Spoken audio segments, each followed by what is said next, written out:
Everyone, जय हिंद, नमस्कार। आप सभी लोगों का स्वागत है केंद्र एकेडमी के फिर से एक नए वीडियो में।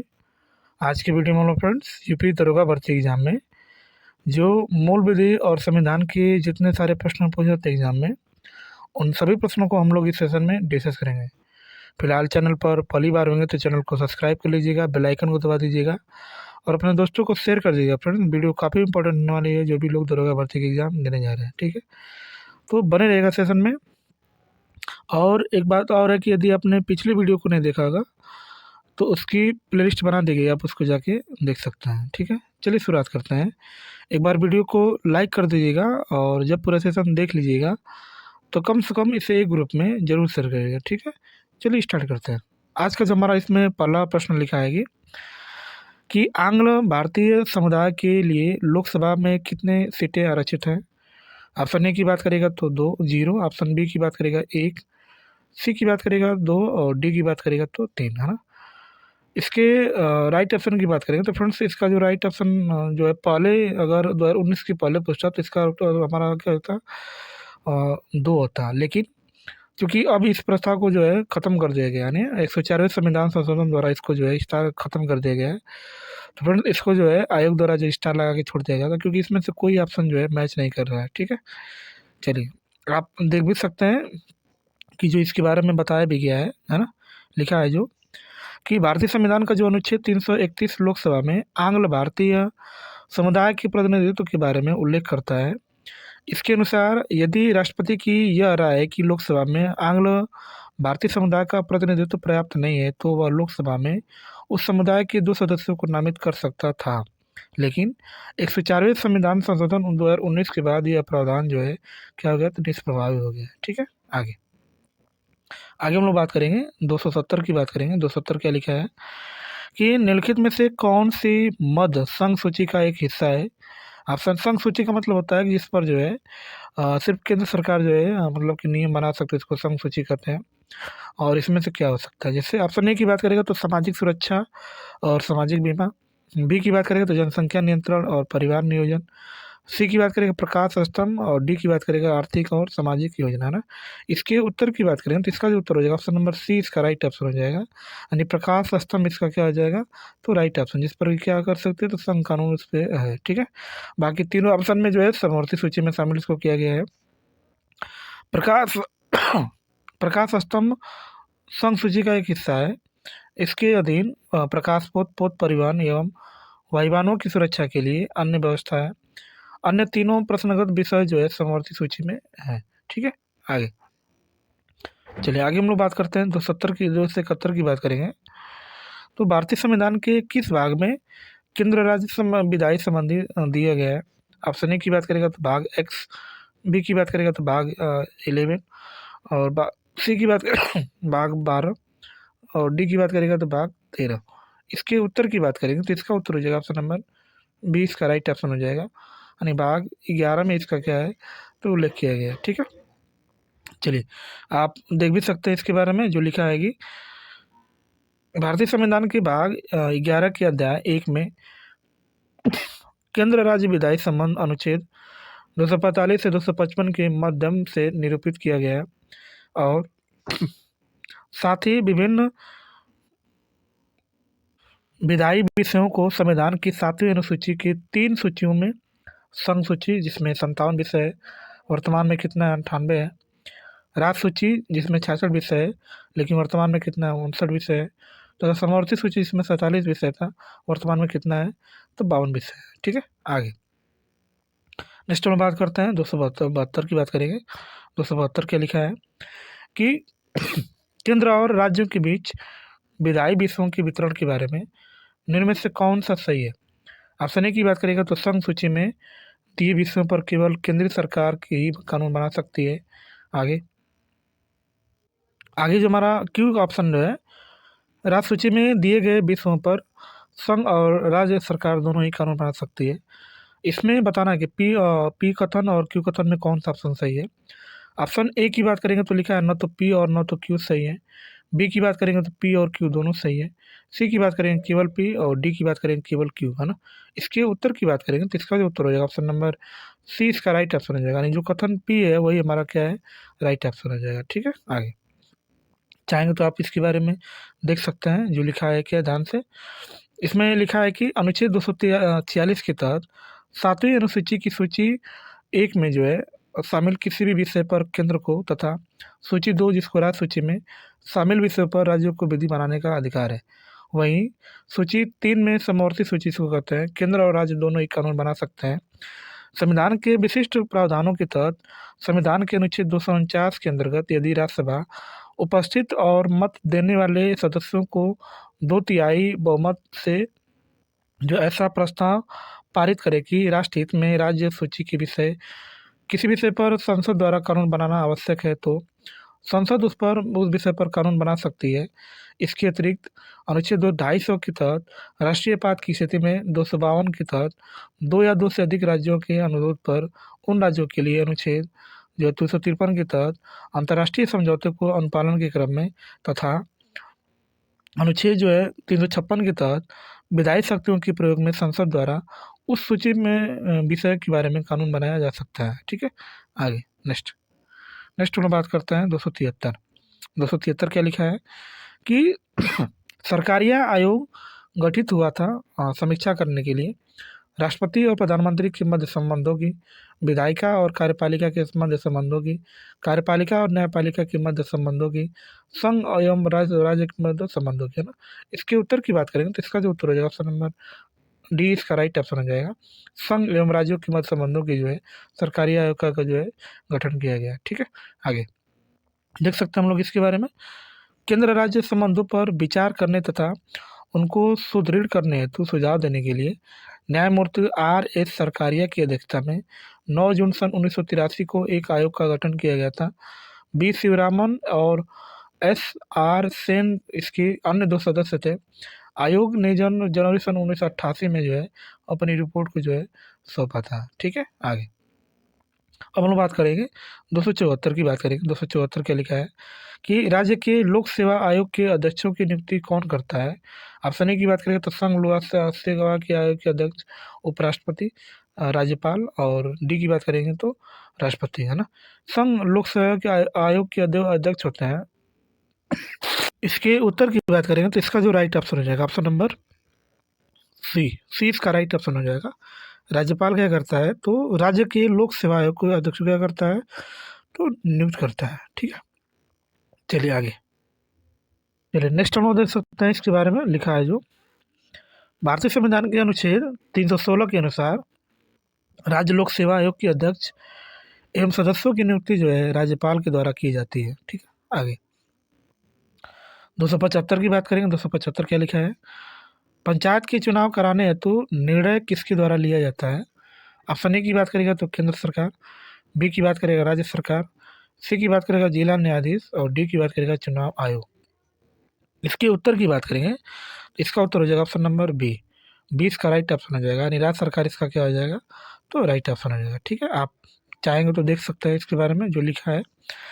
पंचायतों को संविधान की 7वीं अनुसूची में राज्य सूची की प्रविष्टि 5 का विषय माना गया है।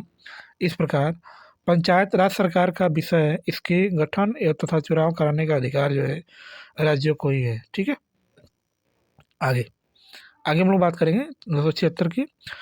पंचायत चुनाव होते हैं, कैसे होते हैं, प्रत्येक 4 वर्षों में होता है, प्रत्येक 5 वर्ष में होता है, प्रत्येक 6 वर्ष में होता है, सरकार की इच्छा अनुसार है।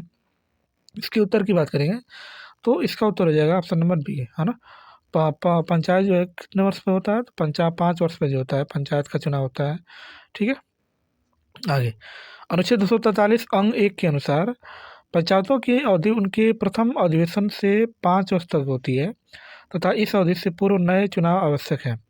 यदि राज्य विधानमंडल द्वारा पंचायत का समय पूर्व विघटन कर दिया जाता है तो विघटन के 6 मास से पूर्व नए चुनाव कराए जाने का आवश्यक है। इसको किस में लिखा गया है तो अनुच्छेद 243 3 क में जो है इसको लिखा गया है। ठीक है, आगे चलिए नेक्स्ट, निम्नलिखित में से कौन सा एक पंचायतों से संबंधित नहीं है।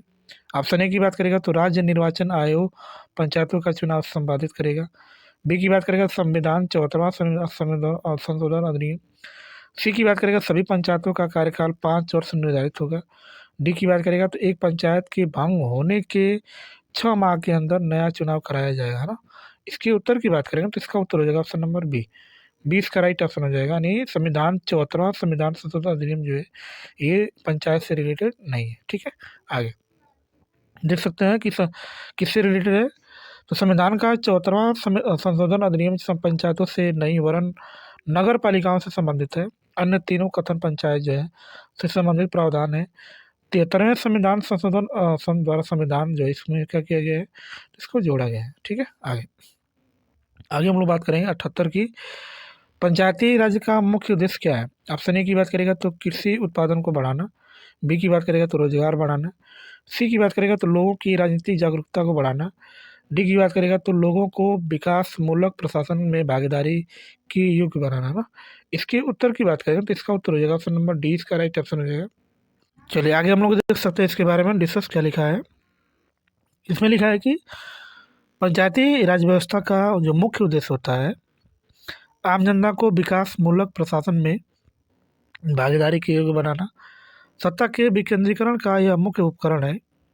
73वें संविधान संशोधन अधिनियम 1992 द्वारा पंचायतों को तथा 74वें संविधान संशोधन अधिनियम 1992 द्वारा नगर पालिकाओं को संवैधानिक स्वरूप जो है प्रदान किया गया। ठीक है, आगे नेक्स्ट में बात करते हैं 289 की। भारत में त्रिस्तरीय पंचायती राज व्यवस्था की सिफारिश किसने किया था। ऑप्शन ए की बात करेगा तो अशोक मेहता समिति ने। बी की बात करेगा तो बलवंत राय मेहता समिति ने। सी की बात करेगा GVK राव समिति ने। डी की बात करेगा तो LM सिंघवी समिति ने, है ना। इसके उत्तर की बात करेंगे तो इसका उत्तर हो जाएगा ऑप्शन नंबर बी। 20 का राइट ऑप्शन हो जाएगा। यानी त्रिस्तरीय पंचायती राज व्यवस्था की सिफारिश जो है बलवंत राय मेहता समिति ने किया था 1957 ईस्वी में। ठीक है, आगे देखिए लिखा है जो भारत में त्रिस्तरीय पंचायती राज व्यवस्था स्थापना की सिफारिश बलवंत राय मेहता समिति ने 1957 में किया था। समिति की सिफारिशों के आधार पर ही राजस्थान की विधानसभा ने 2 सितंबर सन 1959 इसको पंचायती राज अधिनियम पारित किया। अधिनियम के प्रावधानों के अनुरूप पंडित जवाहरलाल नेहरू ने 2 अक्टूबर सन 1959 को जो है राजस्थान के नागौर जिले में जो है पंचायती राज व्यवस्था का जो है उद्घाटन किया। ठीक है, इसके अतिरिक्त पंचायतों में सुधार के लिए 1977 में अशोक राय मेहता समिति, 1985 में GVK राव समिति तथा 1986 में जो है डॉक्टर LM सिंघवी समिति का भी जो है गठन किया गया, है ना। तो 1957 में जो है बलवंत राय मेहता समिति, 1977 में अशोक मेहता समिति, 1985 में जो है GVK समिति और 1986 में जो है डॉक्टर LM सिंघवी समिति जो है गठन किया गया है। ठीक है, आगे नेक्स्ट हम बात करते हैं। अशोक मेहता समिति ने पंचायती राज के लिए किस प्रतिमान की संतुष्टि की थी। एक स्तरीय, द्विस्तरीय, त्रिस्तरीय, 4 स्तरीय, है ना। इसके उत्तर की बात करेंगे तो इसका उत्तर हो जाएगा ऑप्शन नंबर बी। 20 का राइट ऑप्शन हो जाएगा। यानी द्विस्तरीय इसका क्या हो जाएगा तो राइट ऑप्शन। द्विस्तरीय जो है अशोक मेहता समिति ने बताया था और त्रिस्तरीय जो है बलवंत राय मेहता समिति ने इसको बताया था 1957 में। ठीक है, आगे वर्ष 1977 में गठित अशोक मेहता समिति ने अगस्त 1978 में अपनी रिपोर्ट प्रस्तुत की थी, जिसमें पंचायती राज्य के लिए त्रिस्तरीय प्रतिमान के स्थान पर जो है द्विस्तरीय प्रतिमान की संतुष्टि की गई थी। इसमें जनपद स्तर पर जो है जिला परिषद जो 15,000 से 20,000 जनसंख्या पर मंडल पंचायत का जो है गठन का सुझाव था। ठीक है, आगे नेक्स्ट हम बात करते हैं 281। पंचायती राज्य की त्रिस्तरीय प्रणाली में आते हैं क्या आते हैं ग्राम पंचायत समिति, ब्लॉक समिति, ग्राम पंचायत, ब्लॉक समिति, जिला परिषद, ब्लॉक समिति, जिला परिषद, पंचायत समिति, ग्राम पंचायत, क्षेत्र पंचायत और जिला परिषद, है ना। इसका उत्तर हो जाएगा ऑप्शन नंबर डी, आज इसका राइट ऑप्शन हो जाएगा। ठीक है, चलिए आप देख सकते हैं इसमें जो लिखा है पंचायती राज्य की त्रिस्तरीय प्रणाली में ग्राम पंचायत, क्षेत्र पंचायत और जिला परिषद आते हैं। ठीक है, नेक्स्ट चलिए नेक्स्ट इसमें जो लिखा है आगे हमारा जो नेक्स्ट प्रश्न है भारतीय संविधान के किस संशोधन अधिनियम द्वारा जो है पंचायती राज व्यवस्था को संवैधानिक दर्जा दिया गया है।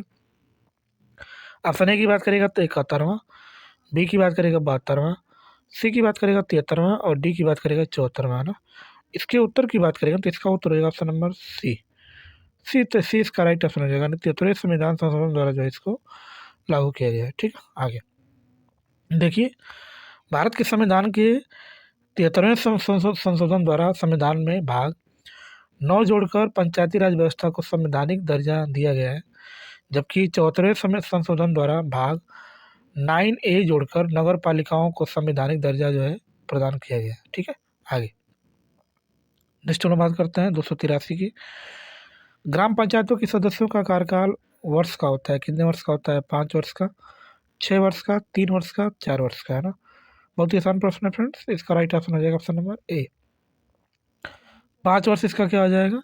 तो राइट ऑप्शन हो जाएगा। ठीक है, चाहेंगे तो आप इसके बारे में देख भी सकते हैं।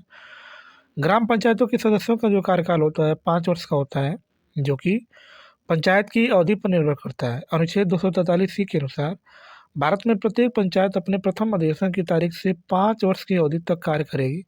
अनुच्छेद 243E3 क और ख के अनुसार यदि विधि द्वारा निहित प्रक्रिया के अनुसार पंचायत पहले विघटित कर दी गई है तो विघटन की तारीख से 6 मास के भीतर जो है निर्वाचन हो जाना चाहिए।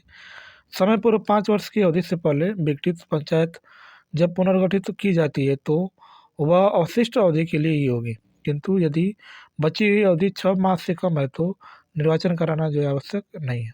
ठीक है, आगे नेक्स्ट हमारा जो प्रश्न है लिखा है, किस समिति या आयोग ने केंद्र और राज्य संबंध की जांच की? अशोक मेहता समिति, इंद्रजीत गुप्ता समिति, सरकारी आयोग, एन बोहरा समिति, है ना। इसके उत्तर हो जाएगा ऑप्शन नंबर सी इसका राइट ऑप्शन हो जाएगा, यानी सरकारी आयोग इसका क्या हो जाएगा? तो राइट ऑप्शन हो जाएगा। ठीक है, देखिए लिखा है जो सरकारी आयोग का गठन 1983 में केंद्र तथा राज्य के मध्य संबंधों की जांच तथा सुझाव देने के लिए किया गया था। सरकारी आयोग ने वर्ष 1988 ईस्वी में अपनी जो है रिपोर्ट इसको जो है सौंपा था। ठीक है, आगे नेक्स्ट में बात करते हैं, पंचायती राज प्रणाली पहले किन 2 राज्यों में लागू हुई थी? आंध्र प्रदेश और राजस्थान, असम और बिहार, अरुणाचल प्रदेश और उत्तर प्रदेश, पंजाब और चंडीगढ़। इसका उत्तर हो जाएगा ऑप्शन नंबर ए।